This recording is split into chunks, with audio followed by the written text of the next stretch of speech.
Alright, this is my Think Tank Retrospective 10 video review. I did an initial impression on this bag when I got it back probably a month and a half ago now. Liked it then, liked it even more now. It's a great bag, really well put together, just like all the Think Tank stuff. But it's a nice stealth bag, and it's pretty much what I was looking for in a shoulder bag, and still is. So let me just walk you through how I use it and how the bag's laid out so you can see if it might work for you. So the big difference with this and all of Think Tank's normal bags is it's kind of got a canvas look to it. I don't believe it is canvas. Make sure you check their website and see what the exact material is, but it at least looks like canvas. It's not shiny. It's canvas looking. It's a nice material. I like the black. There's a greeny, they call it pinstone color available as well.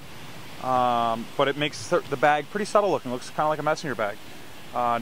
Less photo-like. A lot of people say they don't like their camera bags that look like camera bags. I think a thief is going to be smart enough to steal from people with things. So let's not get into that. But who knows how well it works, at least you're trying. And this bag certainly achieves that. The only markings on the whole bag, right here on the back, there's a little leather embossed logo. It says Think Tank on it. And right behind it is a little tag that says Retrospective 10 that hides in this crack for this zipper. While I'm showing you the back, there's a nice pocket back here. You can fit magazines in it for the most. You can definitely fit them vertically, sticking out a couple inches out the top. They're real close to fitting horizontally, but most magazines are about exactly this width, and the zipper is inside of there, so it's hard to make them fit. An iPad has a similar problem. It will go in the pocket and zip, no problem. It's that the zipper is just tight enough, you really have to force it in there. You'd probably eventually mark that up. But it's got a nice zipper back here, and holds paperwork, all sorts of things. Let me spin the bag back around and show you what I put on the inside. So, once you open it, you have a normal main compartment, and you can put your dividers any way you want. Generally, most of the layouts I've seen with this bag that really work well deal with making it into 3 compartments of various sizes. You can make them even, and then you can fit lenses in all 3. You can make, if it's about as wide as that is, about 3 inches wide, flashes will actually fit in here. I've put 2 flashes in all my AA's in one section like this. This is my general layout, and what I've done is the center is where I put my filters in a padded case. And the reason I do that is because it adds a lot of padding in the middle. So you have lenses here, camera here, padding in the middle. Nothing can really bang into anything else. And it's a padded bag, so it's really your fault things bang into each other. But that's why I lay it out like that. The grip to my camera will rest right on that.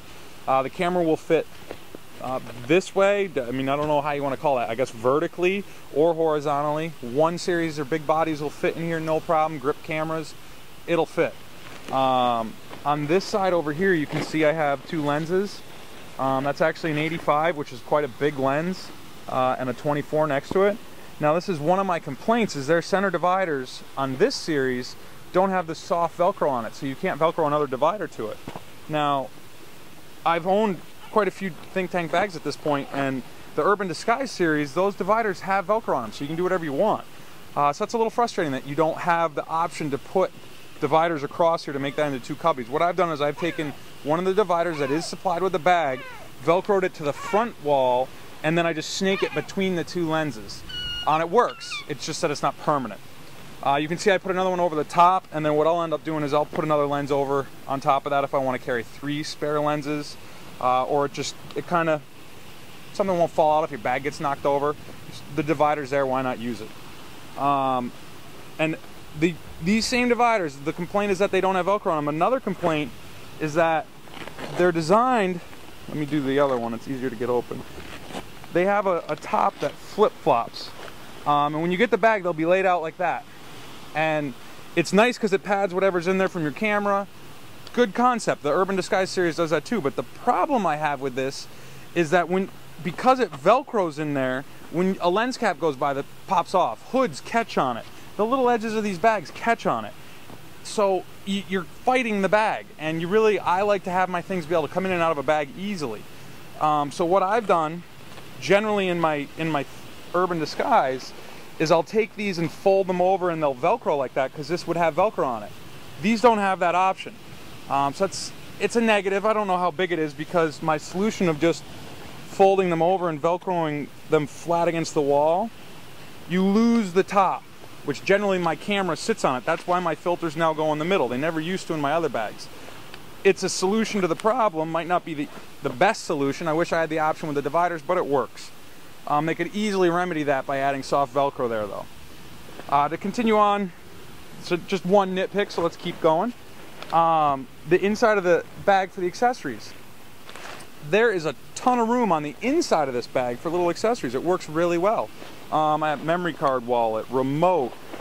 We got a macro tube in here somewhere. We have my plate.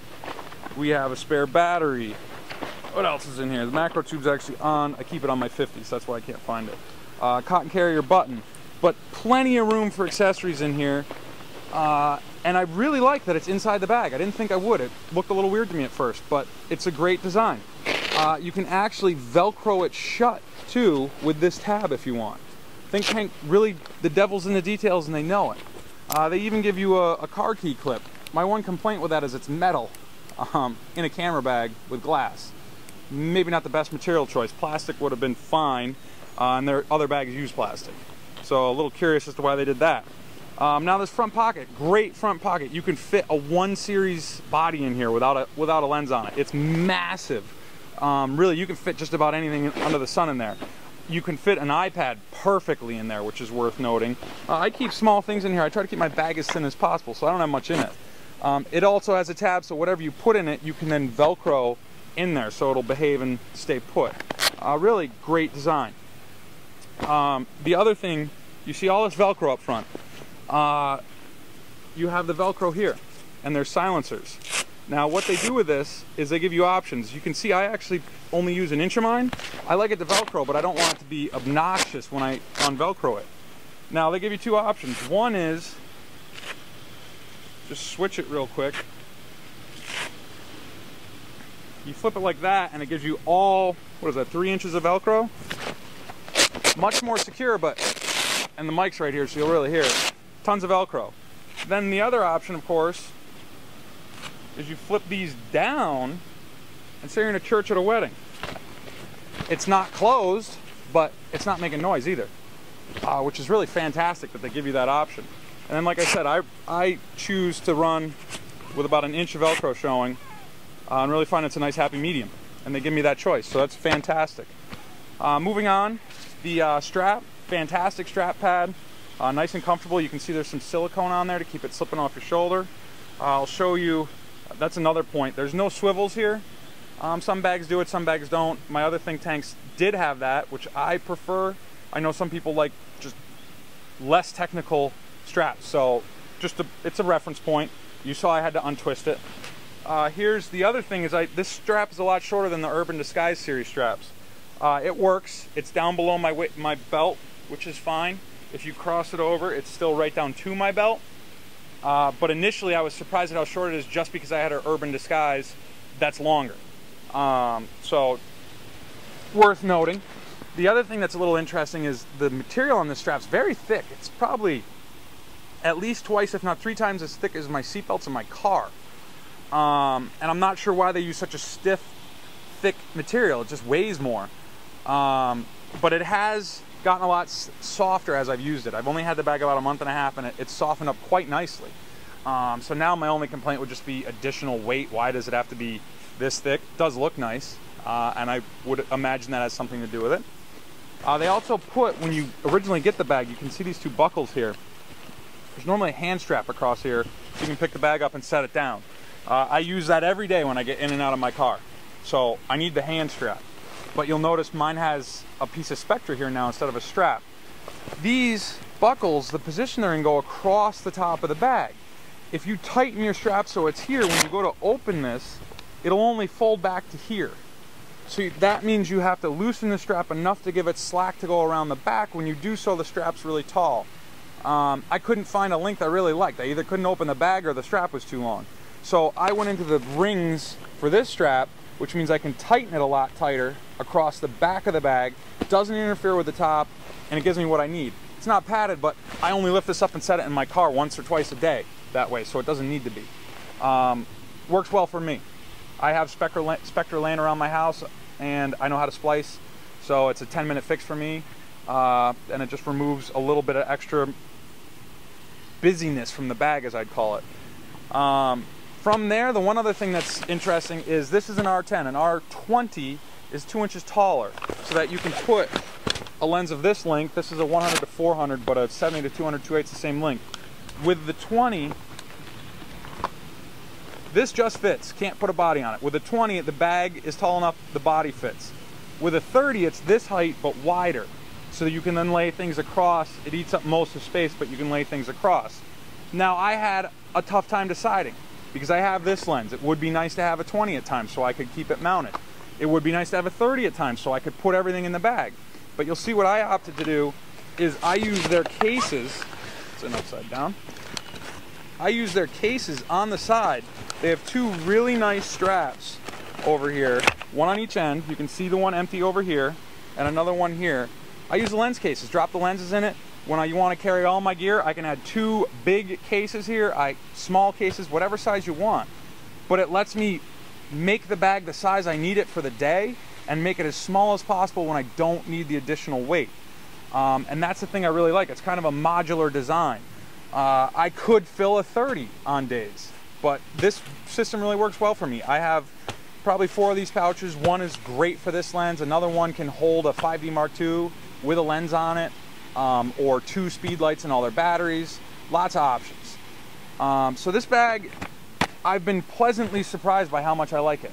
All right, so just to go wrap it up with the negatives of the bag. The strap, question the material, especially in the beginning when it was stiff. It's softened up quite nicely now, so my only question there would be the weight of it, but it's not bad. The hand strap I replaced with a Spectre cord for the way I use it. It's certainly not bad with the hand strap they give you.